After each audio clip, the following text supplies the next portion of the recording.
Story with Binaca. सुनिए कहानी Binaca की जुबानी।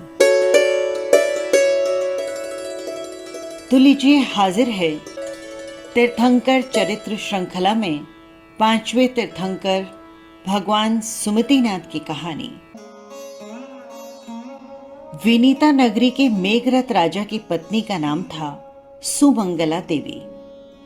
वैजयंत विमान से च्यवन कर एक अनंत पुण्यशाली प्राणी ने माता के गर्भ में प्रवेश किया तो समूचे नगर में स्वाभाविक आनंद और उल्लास का वातावरण छा गया। एक दिन राजा की सभा में 2 स्त्रियां एक छोटे से बच्चे को लेकर न्याय मांगने आई। उन्होंने कहा, हम एक धनाढ्य समुद्र व्यापारी सार्थवाह की पत्नियां हैं। हमारे पति एक पुत्र और हम दोनों को छोड़कर स्वर्गवासी हो गए हैं। ये पुत्र मेरा है, परंतु दूसरी कहती है कि मेरा है, क्योंकि वो सोचती है पुत्र के साथ पति के धन की स्वामिनी भी मैं बन जाऊंगी। इसीलिए आप मुझे न्याय दिलाइए और मेरा पुत्र भी, मेरी रक्षा कीजिए महाराज। दूसरी ने भी उसी लहजे में ये बात कही। दोनों एक दूसरी पर आरोप प्रत्यारोप लगा रही थी और स्वयं को ही बालक की सच्ची मां होना बता रही थी। बालक बहुत छोटा था, वो बोल नहीं सकता था और बचपन से ही दोनों का समान प्यार मिला, इसीलिए उसकी असली मां कौन है वो भी पहचान नहीं पाता था। राजा के सामने बड़ी उलझन थी। न्याय करते करते निर्दोष के साथ अन्याय नहीं हो जाए, इसी बात का डर था। राजा और मंत्रीगण सभी इस विचित्र विवाद पर उलझन में थे। संध्या हो गई। राजा के भोजन में भी विलंब हो रहा था, लेकिन कुछ भी निर्णय नहीं हो सका। तो विवाद को दूसरे दिन पर टालकर राजा भोजन के लिए महल में चले गए। रानी सुमंगला ने पूछा, महाराज, आज संध्या हो गई, भोजन में इतना विलंब हो गया, ऐसी क्या समस्या आन पड़ी थी? राजा ने दोनों स्त्रियों का विवाद बताकर कहा, किसी को कुछ समझ नहीं आ रहा कि इन दोनों में से कौन सी मां सच्ची है और कौन सी झूठी।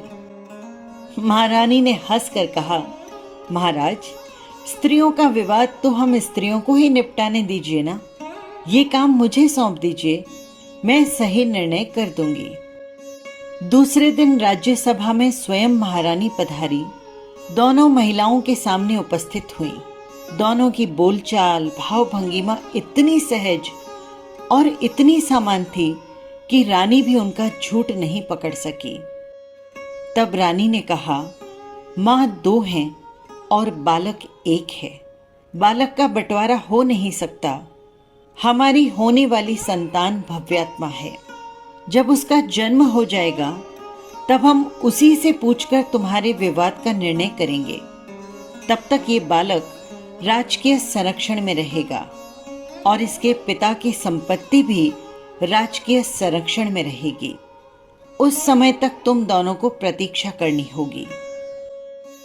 नकली मां ने रानी की शर्त को स्वीकार कर लिया, किंतु असली मां फफक फफक कर रोने लगी।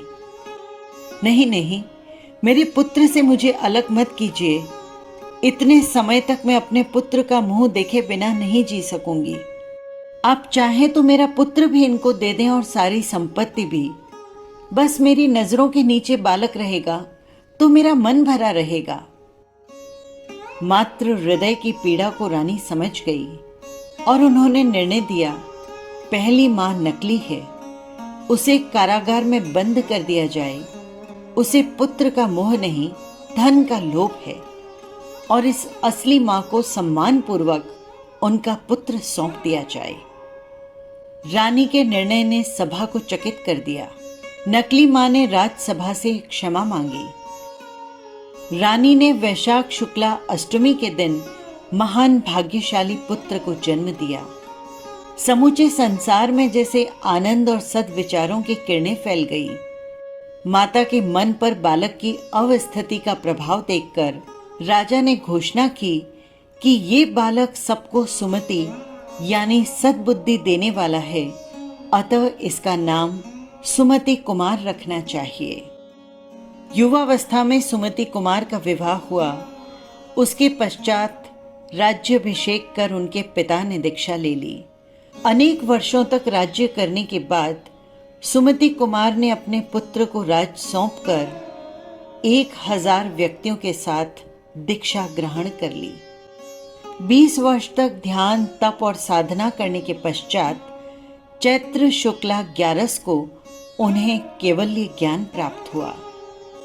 वे 4 तीर्थ की स्थापना करके तीर्थंकर बने और अंत में भगवान सुमतिनाथ सम्मेत शिखर पर जाकर अनशन पूर्वक देह को त्याग सिद्ध बुद्ध मुक्त हो गए। ये थी कहानी 5वें तीर्थंकर की। फिर मिलेंगे 6ठे तीर्थंकर की कहानी के साथ। जय जिनेंद्र।